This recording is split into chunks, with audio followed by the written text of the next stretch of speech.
Tu réfléchis à lancer ton propre business, mais tu hésites sur le secteur. Laisse-moi te dire pourquoi le food business est une des meilleures idées pour se lancer aujourd'hui. Donc, tout ce qui est business autour de la nourriture.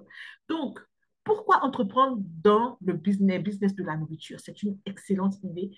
Et dans cette vidéo, je vais te montrer pourquoi le secteur alimentaire est une mine d'opportunités, les avantages uniques que ce secteur offre pour les entrepreneurs, même les débutants, et pourquoi toi, tu peux y trouver ta place. Donc, reste bien jusqu'à la fin. Hein, évite de sauter les parties là. Tu restes jusqu'à la fin parce que je vais te partager une astuce pour identifier ta niche et démarrer rapidement. Donc, c'est parti. Bonjour à toi, bonjour à vous mes déterminés, bienvenue aux nouveaux et merci aux anciens. Je suis Rita Aibokofi, experte en entrepreneuriat alimentaire et en gestion des ressources humaines. Sur ma chaîne, je parle de business autour de la nourriture, je parle de savoir gérer votre carrière en même temps que vous lancez votre business autour de la nourriture. Je parle de la culture ivoirienne et des défis de la diaspora. Voilà, donc abonnez-vous, activez la cloche de notification. C'est parti. Donc, le food business, au fait, c'est un marché indémodable et essentiel. Je vais t'expliquer pourquoi est-ce que ce secteur, le secteur alimentaire est incontournable. Il y a une raison simple pour laquelle ce business-là autour de la nourriture reste toujours une bonne idée. Tout le monde mange. C'est un besoin universel et contrairement à d'autres industries, la nourriture n'est pas une mode passagère. C'est même un besoin essentiel qui garantit une demande constante. Si tu ne manges pas, à un moment, tu meurs. Si tu ne bois pas, au bout de quelques, je ne sais plus combien de jours, là, c'est quoi, 40 maximum. En tout cas, moins de 40 jours, je crois. Je ne me rappelle plus. En tout cas, si tu ne bois pas jusqu'à un moment, tu meurs. Mais si tu ne te parfumes pas, tu vas vivre. Voilà, rien ne va t'arriver. Si tu ne... Peut-être même que si tu ne te laves pas, voilà, tu n'auras pas trop de gros soucis. Si tu ne manges pas, ça va mal se passer. Si tu ne bois pas, c'est grave. OK. Donc, c'est un marché en croissance. Il y a une vraie montée en puissance des plats à emporter et des livraisons. Il y a une évolution des habitudes alimentaires, des snacks sains cette fois-ci. Les gens, ils regardent, voilà, des produits véganes, etc. Pardon. On a toutes sortes de produits maintenant qui émergent. Il y a un vrai attrait croissant pour les produits locaux, les produits artisanaux, les produits authentiques. Voilà, c'est clair. Donc, il y a des opportunités pour tous aujourd'hui. Que tu sois cuisinier, passionné de cuisine simplement, ou passionné d'une cuisine particulière, ou expert en marketing alimentaire, il y a de la place pour toi. Donc, voilà, tu peux te détendre. Et cela même que tu sois salarié, que tu sois fonctionnaire ou même chômeur, voilà, il y a de la place. Donc, c'est une activité qui est adaptable à ton budget et à ton temps. C'est-à-dire que le food business est parfait si tu veux commencer petit. C'est parfait si tu veux commencer grand. Dans tous les cas, c'est bien. C'est bien aussi parce que ça te permet de commencer sans prendre trop de risques financiers. Voilà. Si tu veux prendre des risques financiers, c'est toi qui vois, mais c'est possible aussi. Voilà. C'est-à-dire que tu peux commencer au petit niveau. C'est accessible à tout le monde. Démarrage accessible. Tu peux commencer depuis chez toi avec une cuisine que je vais appeler certifiée, pour ne pas dire mise aux normes, voilà, ou une production à petite échelle. Je te répète encore que tu as la possibilité de louer une cuisine professionnelle dehors ou bien un laboratoire de cuisine, ce qu'on appelle un laboratoire de cuisine. OK. Tu n'es pas obligé de faire ça chez toi. Tu peux louer à l'heure. Tu n'es pas obligé de prendre l'abonnement à 700 euros, à 800 euros. Tu peux louer à l'heure. OK? Donc, des idées comme la vente de plats cuisinés, des snacks, des jus, ça nécessite un investissement initial raisonnable. Donc, on ne va pas te demander d'aller braquer une banque. Et puis, c'est très possible de rendre compatible ton activité avec ton emploi, donc ton business avec ton emploi. Donc, tu peux développer ton activité les week-ends et en soirée tout en gardant ton job actuel, le job là qui te fait vivre ta famille, qui te fait payer les factures et tout le reste là. Donc, il y a aussi les marchés locaux, les livraisons, les commandes en ligne qui vont te permettre de tester aussi sans pression. Tester ton produit, tester voilà, plein de choses concernant ton produit, savoir si tu dois en changer, si c'est plutôt la cible que tu dois changer, bref. Voilà. Euh, il y a aussi des tendances qui créent des opportunités. Il va falloir que tu identifies ici des tendances actuelles qui rendent le food business encore plus attractif.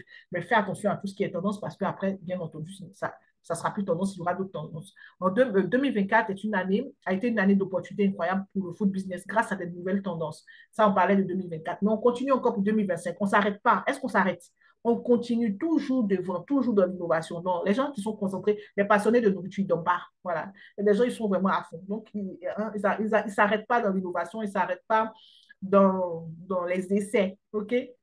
Donc, il y a eu une explosion du végétal, c'est-à-dire les produits véganes, les alternatives à la viande. Ça séduit maintenant un public plus large, hein. Il y a des gens qui mangent des alternatives des steaks qui ne sont pas vraiment faits de viande et tout. Ils ne sont pas pour autant végétaliens, végétariens ou je ne sais plus quoi. Voilà.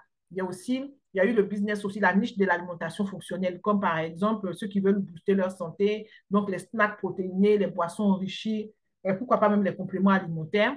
Il y a eu aussi tout ce qui est cuisine du monde, donc les saveurs exotiques, les saveurs revisitées, les saveurs traditionnelles. Ça attire toujours les plus curieux.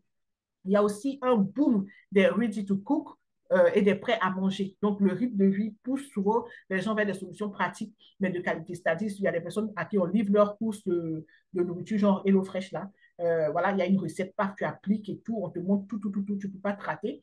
Il y a aussi le fait de ceux qui reçoivent la nourriture déjà préparée, tu n'as rien à préparer, tu sors ton truc, tu réchauffes au micro-ondes et basta. Voilà. Quoi qu'on dise, ça plaît à certaines personnes et ça convient à leur rythme de vie. Donc, ce n'est pas pour critiquer, il y a de tout dans la nature. OK. Donc, voilà des tendances ici qui offrent des niches claires, des niches profitables, même pour des petits entrepreneurs.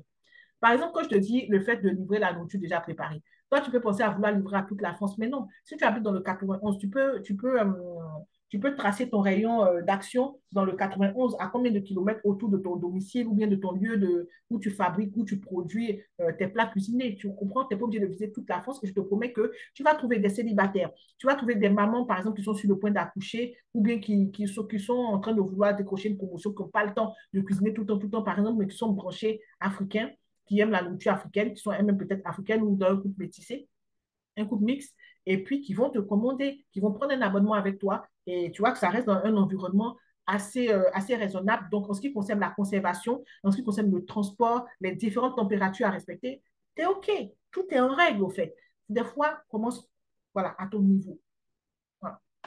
OK. Donc, c'est un secteur aussi qui encourage la créativité et tout ce qui est authentique. Dans le food business, ton originalité, c'est ta force. Dans une autre vidéo, je parlais d'une tante, là, une tata, je pense qu'elle est congolaise, Brazzaville, sur sa chaîne YouTube. Si c'est les piments, les condiments, tu veux voir. C'est les jus, tu veux voir. C'est quel genre de boisson tu veux voir. Mais je dis, elle a de l'imagination. En fait, elle peut te sortir des trucs. La dernière fois, elle a fait un jus. Euh, c'est bon, je peux faire mes thés. Hey, comme je suis ici, c'est des têtes dépassées, des têtes dépassées. Il y a des gens qui font actuellement du jus de cacao. Quand tu dis du jus de cacao, là, c'est pas pour dire que ça va sortir marron, hein, ça sort blanc, parce que c'est la pulpe de cacao, là, qui traite et tout. Voilà, donc il y a tout à fait. En termes d'authenticité, tu peux casser la baraque. Il n'y a pas de limite, au fait. C'est le ciel qui est ta limite. Tout ce qui est dans ta tête, là. Il faut juste que tu appliques ta recette. Si c'est pas beau, soit tu changes des process, soit tu changes des ingrédients, tu déplaces les choses. Ça donne un goût impeccable, tu revends. OK? Donc, c'est un peu ça. En termes d'authenticité, les entrepreneurs dans tout ce qui est food business ou business food, je ne sais plus dans quel ordre il faut mettre, ils sont au taquet. Voilà. Donc, dans le food business, ton originalité, c'est ta force. Donc, tu vas exprimer ta créativité. Et je suis sûre que pour vous tous qui êtes intéressés par ce domaine, en général, vous êtes des créatifs dans la nourriture. Ce n'est pas forcément du créatif du genre qui sait vraiment très bien dresser un plat, qui met des trucs, la carotte comme une fleur et tout ça. Ce n'est pas de ça. Mais il s'agit aussi des mélanges, des saveurs, des couleurs, des formes, des textures, de comment on conserve, de comment on monte, comment on présente quel emballage, quel packaging, quel je ne sais pas quoi. Vraiment, il y a de tout. Donc, exprime ta créativité, que ce soit à travers tes recettes, tes emballages, ton storytelling, où tu peux créer une marque unique. Il faut le faire. Les consommateurs adorent les histoires derrière les produits et je prendrai même l'habitude maintenant d'aller fouiller sur des sites en rapport avec des produits alimentaires, des marques alimentaires. On va regarder leur site, on va regarder un peu comment ils présentent leurs produits, on va critiquer un peu. Bon, quand je dis critiquer gentiment, quoi, voilà, on va critiquer qu'est-ce qu'il y a à prendre, qu'est-ce qu'on peut laisser. Voilà, c'est intéressant, ça permet de booster un peu l'imagination.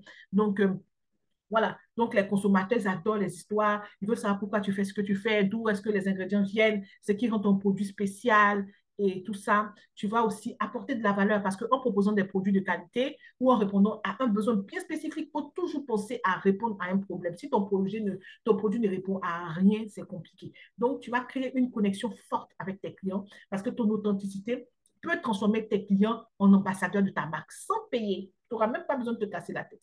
Voilà. Maintenant, c'est une activité rentable avec une forte, euh, en tout cas, c'est possible de se faire des bons bénéfices. OK? Euh, le food business en général est très intéressant financièrement. Moi, ce que je dirais, c'est que, au fait, il ne faut pas que tu sois une personne, dès que tu fais des ventes, tu bouffes. Parce que c'est un business où il faut rester tranquille.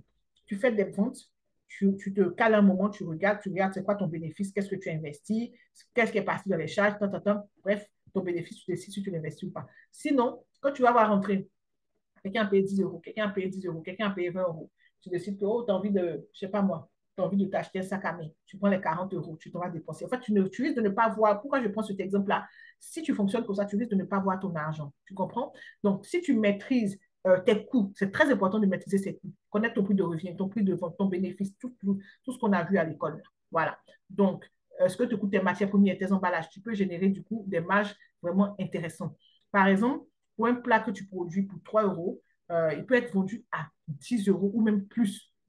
Voilà. Pour le simple principe que même si tu es nul dans le calcul des différents coûts, si tu connais au moins ton prix de revient, tu peux essayer de le multiplier par 3 pour être plus ou moins à l'abri. Ça veut dire que tu réserves 3 euros pour le prix que tu as mis dans la matière première, 3 euros pour les différentes charges et puis 3 euros pour ton bénéfice, plus ou moins, mais bon, même allez, 10 euros ou 9,99, c'est parfait. Voilà. Maintenant, dans ce business-là, de food business, c'est vraiment que les achats vont se répéter. La nourriture, c'est un produit consommable, donc ce qui signifie que les clients reviennent régulièrement. Avec un bon produit, tu peux construire une vraie clientèle fidèle et récurrente qui te cherche. Tu n'as pas posté aujourd'hui, qu'est-ce qu'il y a au menu demain? Par exemple, tu vends du piment en poudre. Oui, mais mon piment est terminé depuis X temps et tout. Bon, j'attends d'avoir besoin d'autres choses pour pouvoir faire une vraie commande à cause des frais de livraison et tout. Tu vois, c'est ce genre de discussion que tu auras avec tes clients là. La question, ça ne sera pas est-ce que c'est bon ou c'est pas bon. C'est qu'ils ont tellement adopté, tu as tellement vérifié tes process, tes recettes, tes trucs, que la question, c'est quand est-ce que je commande? Quand est-ce que je commande? OK? Voilà. Maintenant, comment trouver ta place dans le food business? Euh, bon, moi, je vais te donner des petits conseils. Donc, si tu veux te lancer, voici comment trouver ta place. D'abord, le premier truc qui peut paraître difficile, mais c'est facile. Identifie ta niche. Réfléchis à ce que tu aimes, à ce que ton marché local te demande et ce que toi-même tu veux proposer. Tu disposes de quel genre de temps, tu disposes de quel genre d'argent. C'est ça aussi. Donc, tu vas commencer petit. Tu testes tes produits avec un cercle restreint. Ça va être des amis, le marché local, les amis, même des amis aussi. Ça marche aussi avant de penser à une échelle plus grande.